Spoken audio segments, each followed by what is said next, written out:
Hi everyone, this is an instant coffee. Just a regular old instant coffee. I don't know if it tastes good or not. I've never tried it. And I probably never will because it expired like 5 years ago. But that is besides the point.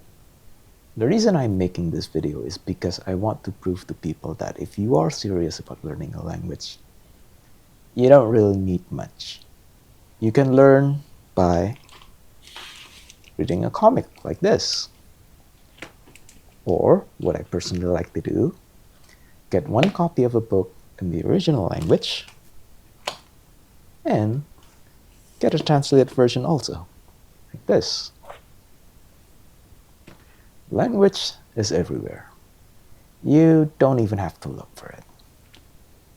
In fact, just from this little packet right here, we can learn a whole lot of linguistic concepts that can come in handy in day-to-day conversations. I hope by the end of this video, you realize that especially with the internet these days, it's no longer a matter of accessibility. It's more about how much you really want to learn. We will start small, of course. In this video, if you want to follow along, you will, at the very least, need to know your hiraganas and katakanas. Additional resources will be available in the description. I encourage you to read up on those as we go through this. So, without further ado, let's get things going. Now, the first thing we need to do is to turn the packet and turn our attention to the instructions. It's this part right here.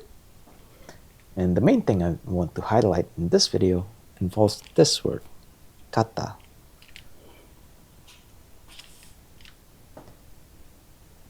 This word is not, it's less of a word and more like something you slap into in the end.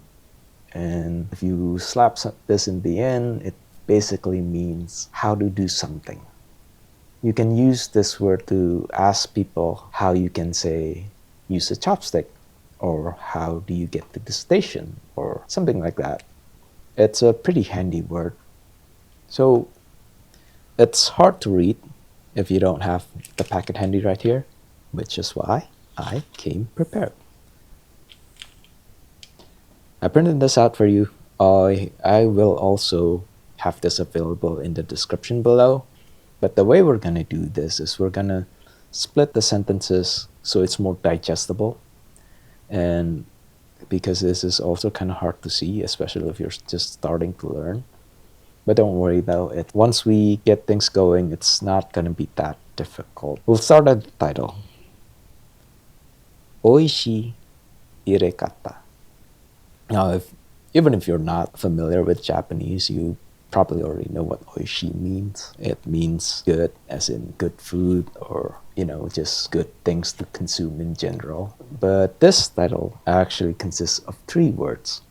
The aforementioned oishi, and of course, kata. Ire is something else. It's actually this word right here. And this means how to make something, specifically how to brew something, as in coffee, tea, and the likes. Now, how you turn this into irekata, first you gotta need to consult this word right here. Now, for example, oyugu is to swim. If you conjugate it, the most basic form is oyogimasu.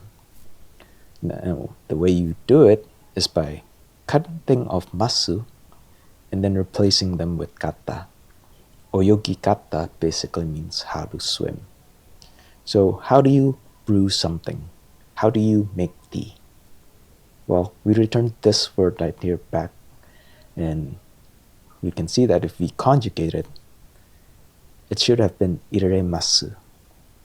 But since we're going to turn this into the kata, we're going to drop masu and then replace it with kata.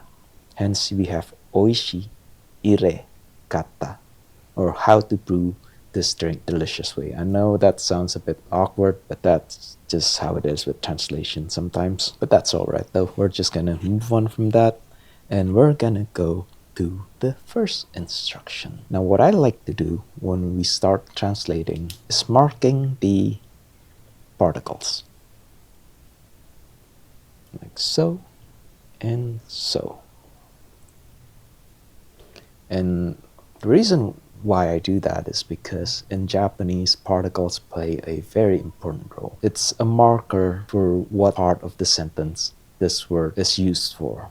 For example, normally, if you have O here, it means that this part right here, or kiritori-sen, is the object. But here we have ni shite, which is, okay, I'm not gonna lie to you, the first instruction is actually one of the hardest sentences. It's not one of the hardest, it's actually the hardest sentence in this packet. Because nisuru is a JLPTN1 level particle. This is the structure AOB, nisuru. Roughly translates to I will make A into B.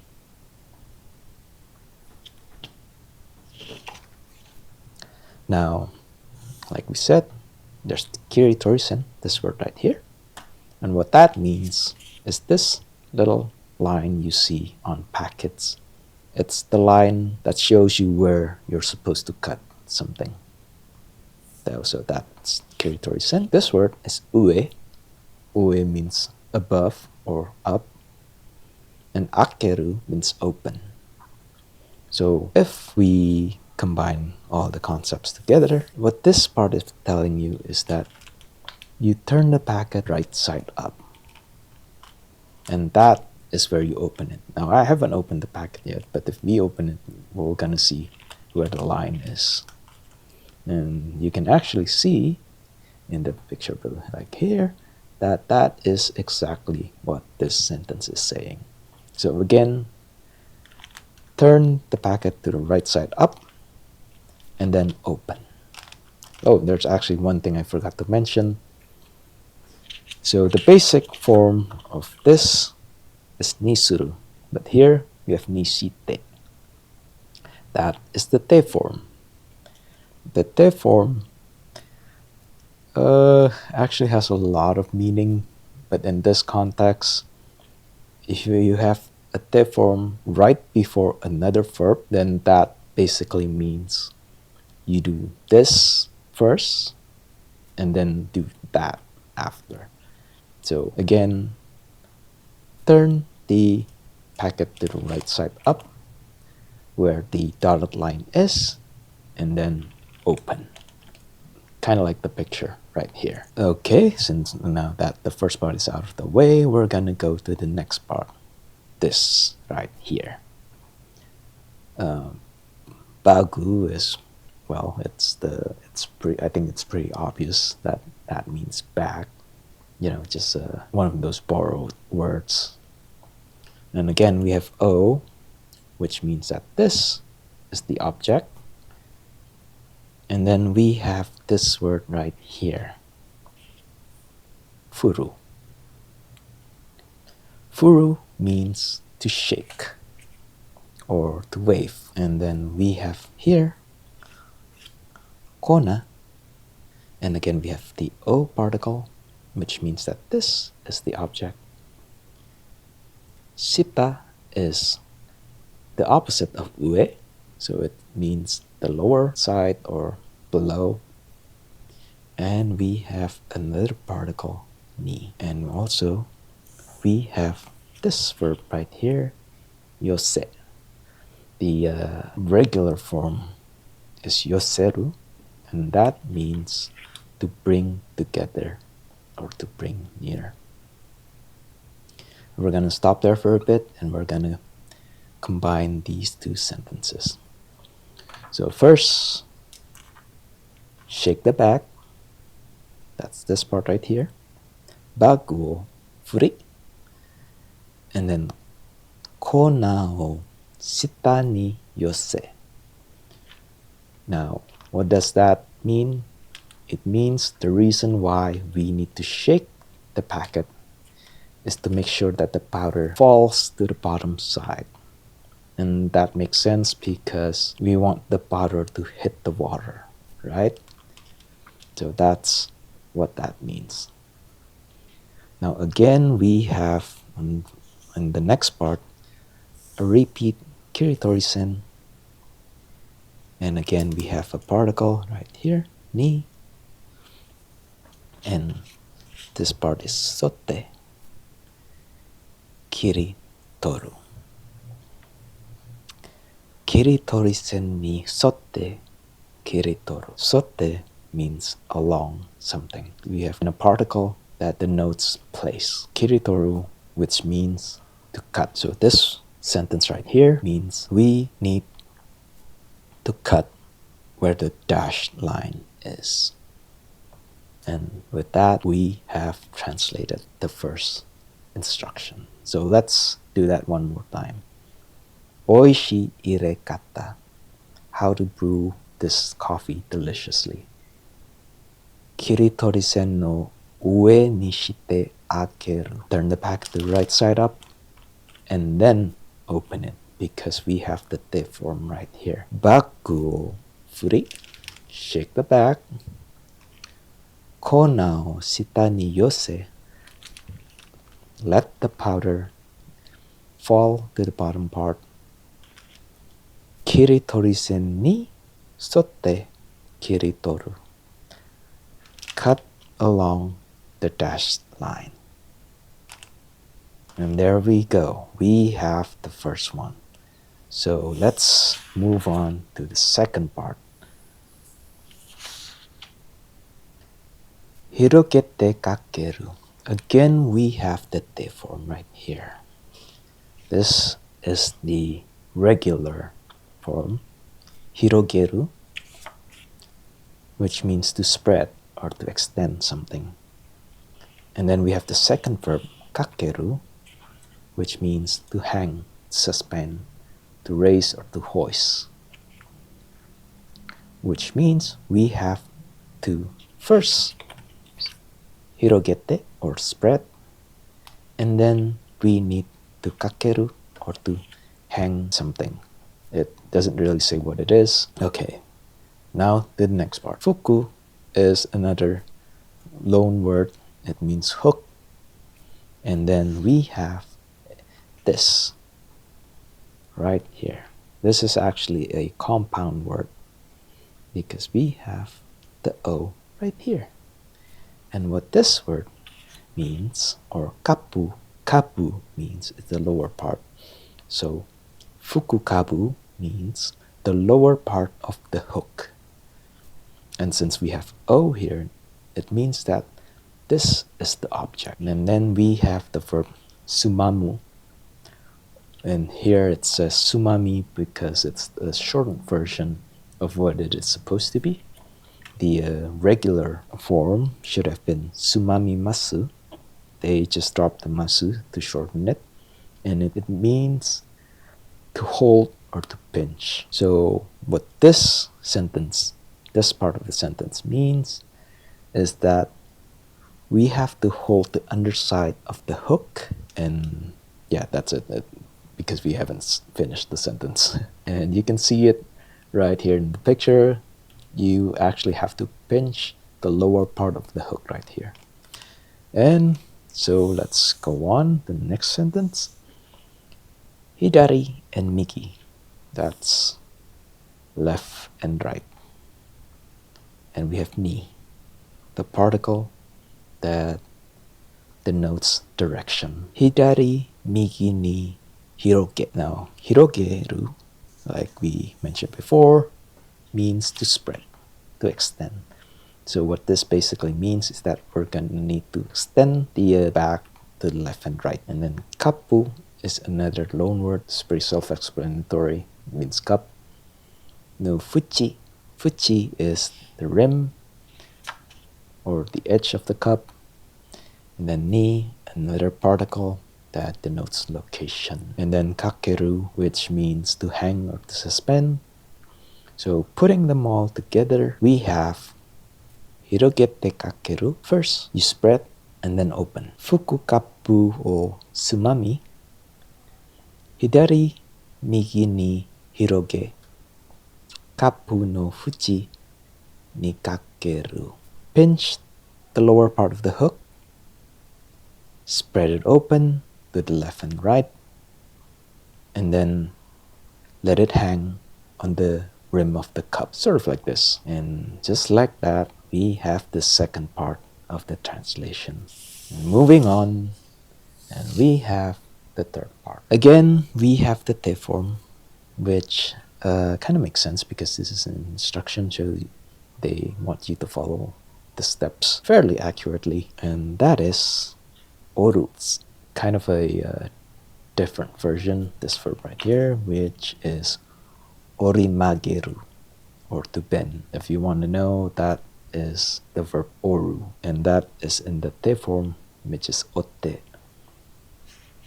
And then we have this word right here, or ante, which means stability or steadiness.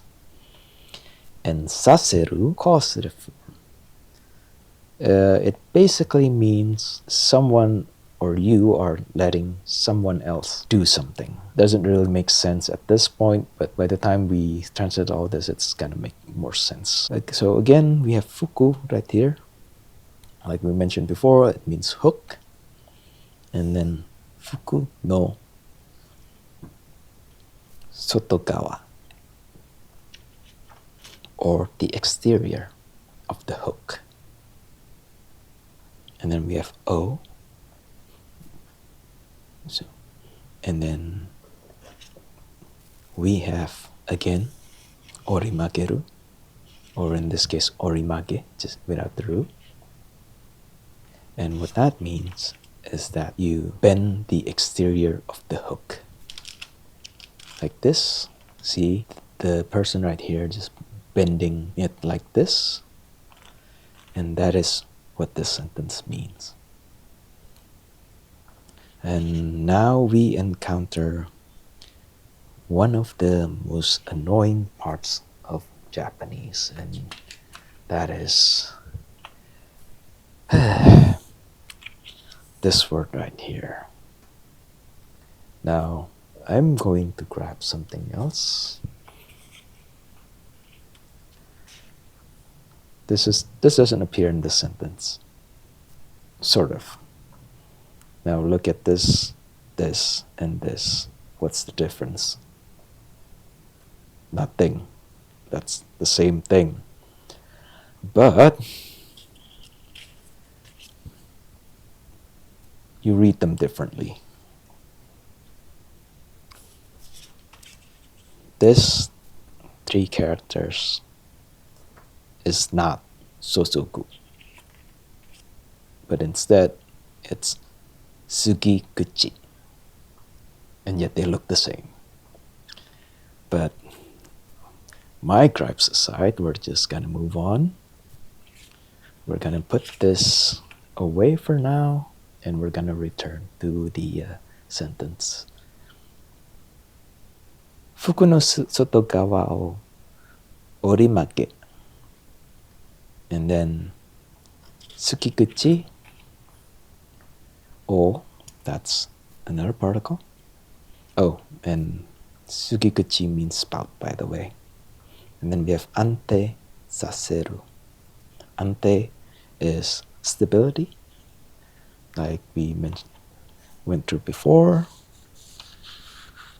So what this all means is otte ante saseru. Bend and let it stabilize. And that is where the saseru plays its part. Fuku no sotogawa o orimage. Bend the outside of the hook. And tsukikuchi o ante saseru. Let the spout stabilize itself on the rim of the cup. And that is the third part. And on to the last part.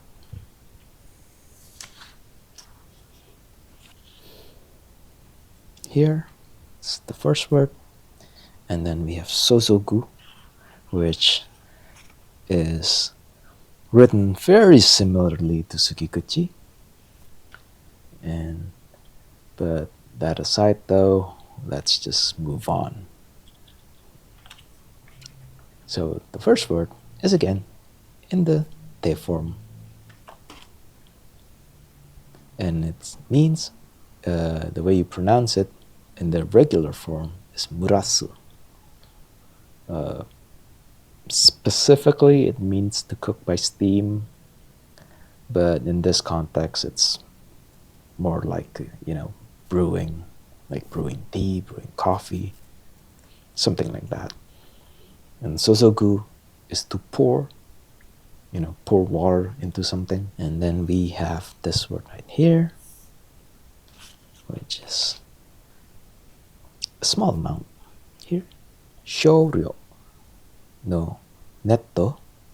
Netto is boiling water. Sosoku. So pour a small amount of boiling water. Shouryo no netto o sosoku. Sosogi, sorry. Forgot that you have to conjugate it. And then yaku, right here, means approximately 20, 20. And then bio, or second, approximately 20 seconds. Murashita ato. Murashita is cooked by steam. In the past form, this is a past tense verb because we have sita. And then ato, or later, or after.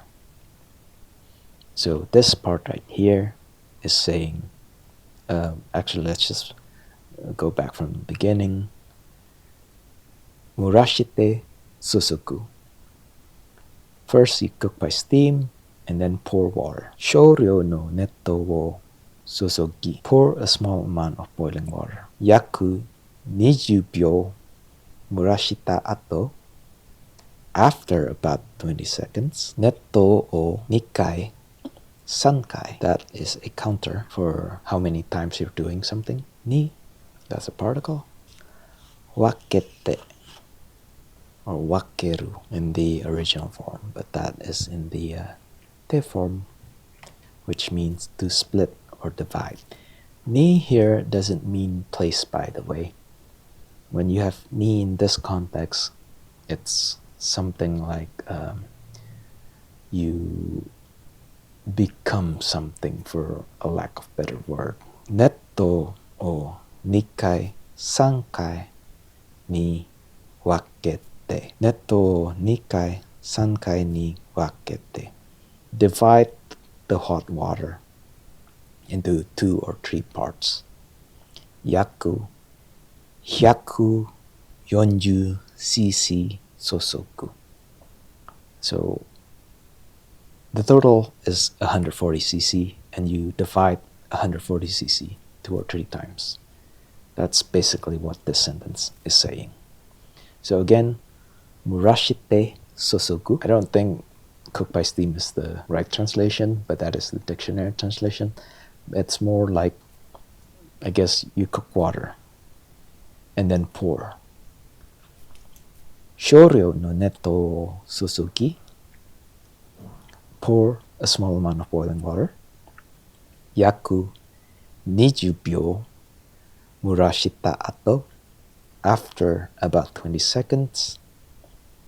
Netto o nikai sankai ni wakete yaku 140 cc sosoku. And then you divide 140 cc of water and pour it 2 or 3 times. And we did it.